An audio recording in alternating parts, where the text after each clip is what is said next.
Hello, everyone, and welcome to our next interpreter conversation series. Here we have Daniela, also goes by Dani. Hi, Dani, how are you doing? Hey, Tatiana, I'm doing great. Thank you for having me today. Of course. Thank you so much. I'm super excited to have this conversation with you. Thank you so much for taking the time to speak with me, also be a part of this series. As you may be aware, this is a conversation where we talk with our interpreters about the invaluable work that they do here at Safe Passage Project, along with learning a little bit more about their journey and what led them to Safe Passage. So, with that being said, I'm just going to briefly introduce who Dani is. Daniela comes from a proud Latin American background.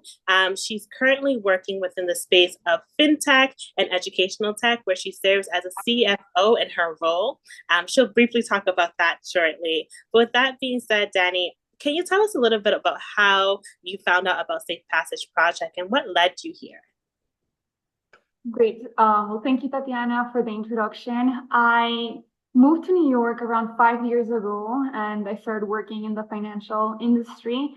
And I've always, even since college, been very interested in the immigration empowerment space, especially because I'm an immigrant myself. So I've always seeked for opportunities to leverage my language skills to help others around me. And when I moved to New York, I did some research on some of the organizations that work towards this cause.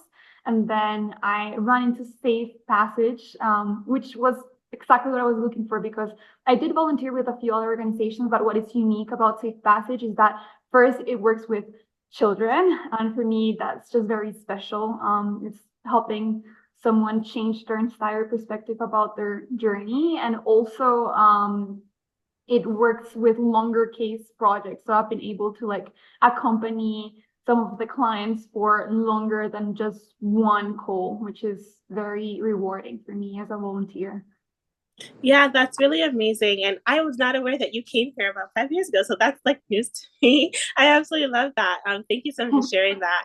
And just a little bit about your day to day, like what does that look like, and specifically in your current role?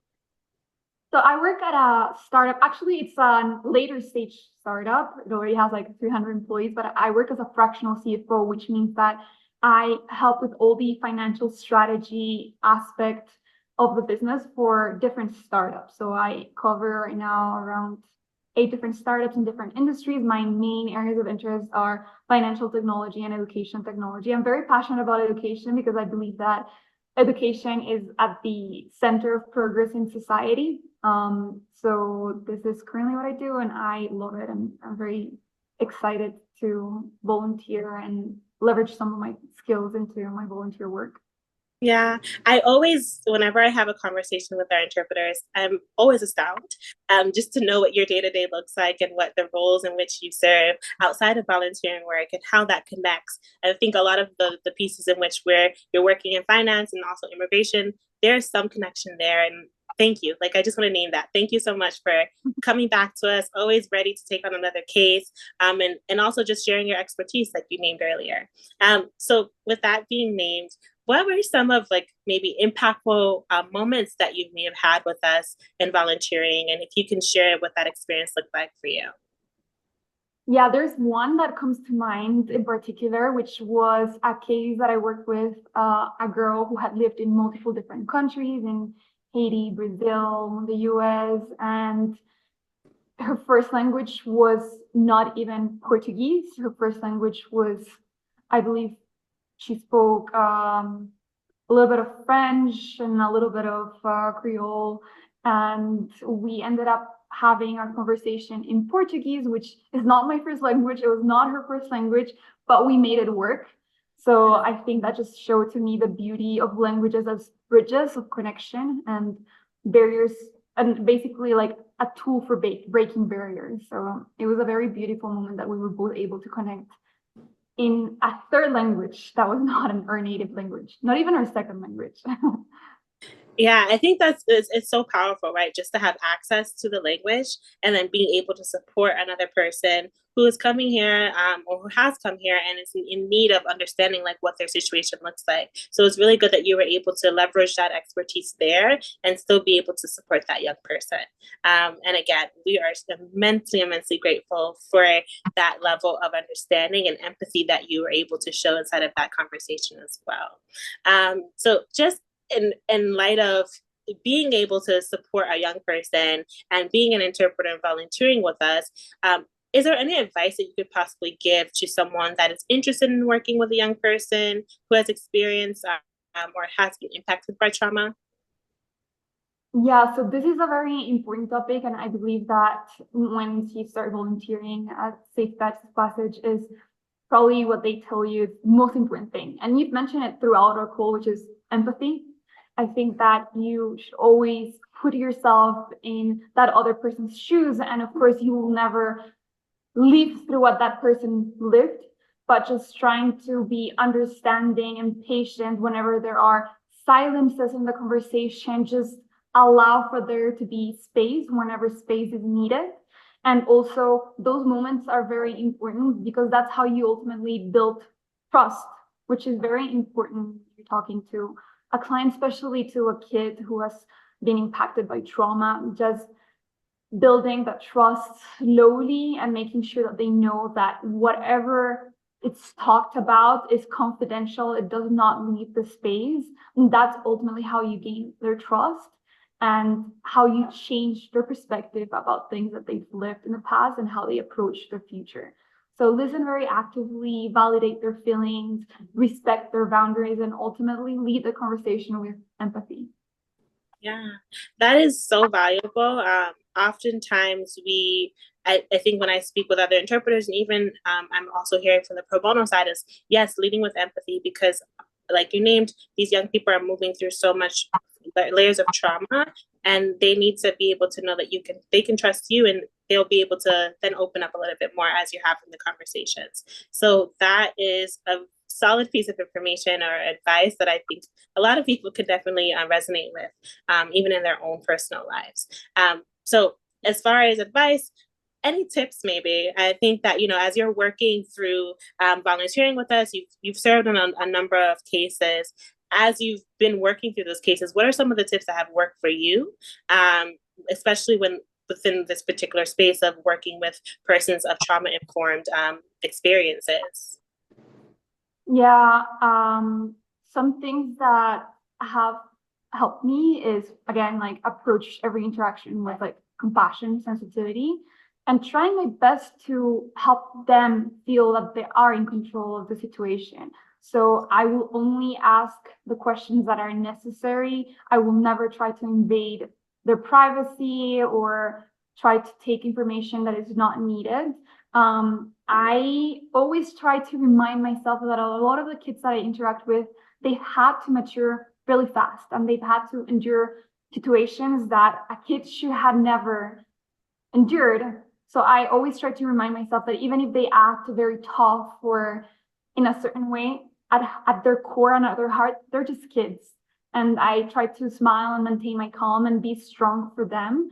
And whenever I see that they need a moment, either they're tearing up or they turn their camera off, I always offer space. Like, do you need a pause?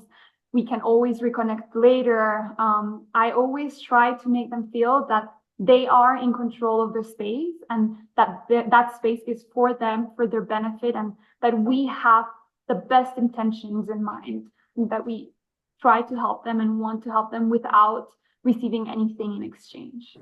Yeah, that's amazing. And like all of that, like I think is really important just when you're either coming on to this in a new setting, because oftentimes our interpreters are coming from a background where they are not professionals, right? And just being able to develop those skills can take time. So I'm really grateful that you were able to offer some of those really important tips. And maybe if there are any resources that you may have used to support you in this space, or could you think of any in this moment, or even materials that may have supported you with being able to support the young person as you're interpreting?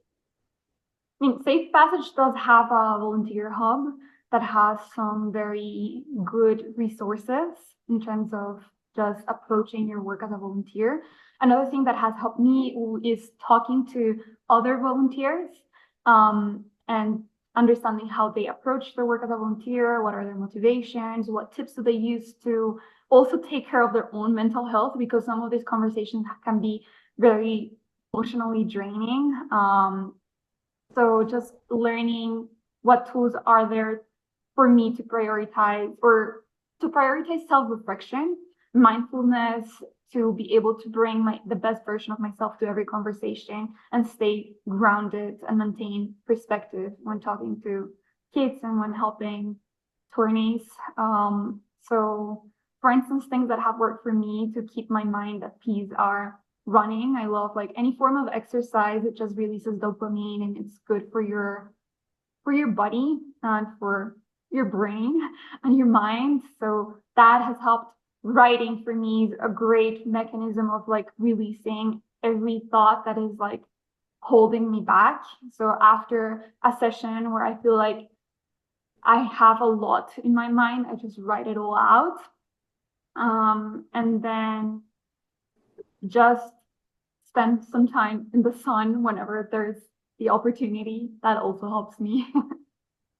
Yeah, I love that, especially spending time in the sun. I was going to share earlier, the sun was out, and I was like, oh, this would have been perfect for us to be on this call so I could like come in now.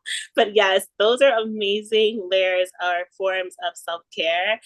Thank you so much for just sharing those. That was my next question. It was like, how do you really, how do you incorporate that in your life? And you did that so well. So that is amazing. And a lot of things that I've heard outside of the conversation is, yes, leading with empathy, being able to listen actively, but then also pouring that love and time back into yourself, because you're receiving a lot of information at once sometimes, and you need to be able to release yourself from that so that you can go back and do it again whenever the pro bono or the young person needs your assistance.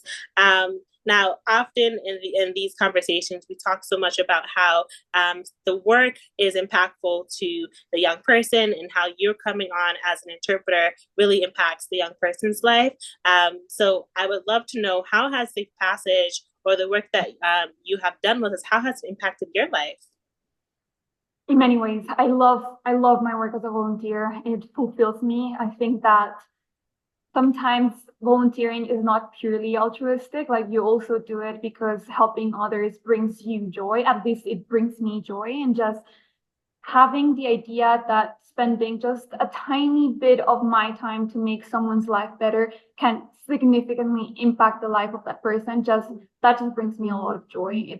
There's this book, you asked me before what resources I've used to kind of improve my work as a volunteer. And I actually read a lot of like neuroscience books, and psychiatry books to understand the mind and the connection between the mind, the body, and emotions. And there is one book that I love, which is called The Man in Search of Meaning, from Viktor Frankl. He's a psychiatrist. He was in the concentration camp for a while, and he was able to analyze from his own introspection how important is having meaning in your life.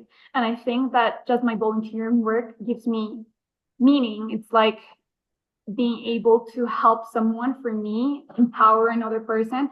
For me, that is the meaning that I search for in my life. So that is one way it has impacted me. And I definitely feel that it has broadened and opened my empathy, which I always strive to become more empathetic, to become more tolerant, to try to understand that my experience, my life is very different from the life of every single person.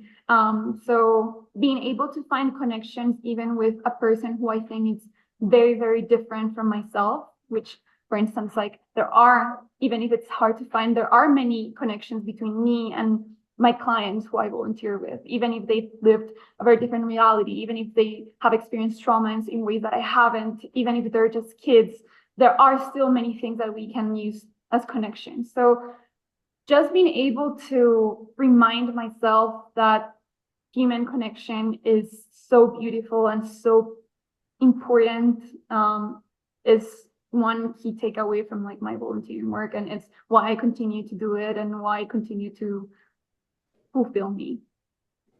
I am so grateful. Thank you so much. Just receiving all of that information, I am continuously reminded of why I really love having these conversations with our interpreters. I like it's amazing. It's fulfilling. You've made my day. Today is Monday, and I'm just like, oh, this is a great start to the week. Oh, Like thank it you. is No, you made my day. amazing. I feel like just talking out loud about all the things that I've experienced as a volunteer is Yeah. exciting. It's just like remembering things all over again that I've lived through in this experience. So thank you for opening this space for me. Of course, of course. And we will continue to have these conversations, of course, offline. Thank you so much for sharing the resource plug to the book. I hope that that's also really beneficial. And I think I may put that in our resource hub. So thank you for that. I love that book. It's amazing. It talks about like the resilience and ultimately what helped a lot of those people survive during the Holocaust was that search for meaning. Even if meaning can just be like, I am gonna survive for my family, like my life has a meaning.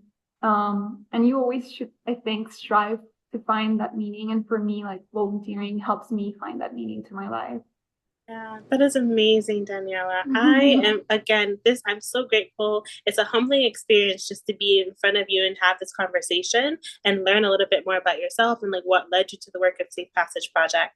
I think continuously having these calls and just learning about our interpreters really opens up the understanding and awareness that is not just simply hearing and repeating back what you say, right? There's so much to it. And you've proven that even within this last section of the interview of like, yeah, there's so much meaning. It brings meaning to your life and it brings meaning to even the young person's life as well. So again, thank you so much. And I always try to end off the conversation with if there's any other like key takeaways or anything else that you would like to share with our viewers and even prospective interpreters as we transition out of the conversation. Maybe just highlighting how beautiful languages are. I love learning languages. I think that languages are a superpower just to help you bridge gaps and break barriers, and just it's as if you were wearing a different lens, like you're viewing the world through a different culture, because in the process of learning a language you also learn about that culture, you learn about the nuances of that culture, the food, what's important for that culture. So learning a language can open your mind so much, and I love languages, and I think it's not just a resource for you, but a resource you can share and leverage to help many other people around the world. Wow, that is amazing. There you have it, everyone. Thank you so much, Daniela, for having this conversation with me. I hope that it provides some more meaning to someone else that is tuning in at a different time in their life and wanting to do some volunteer work. We welcome all individuals that have another language underneath their belt that is interested in working with us or volunteering with us. Please, please, please check out our website. And of course, follow us on Instagram as well. Daniela, thank you again. It was a pleasure speaking with you. And until next time. Bye. Thank you, Tatiana. Thank you.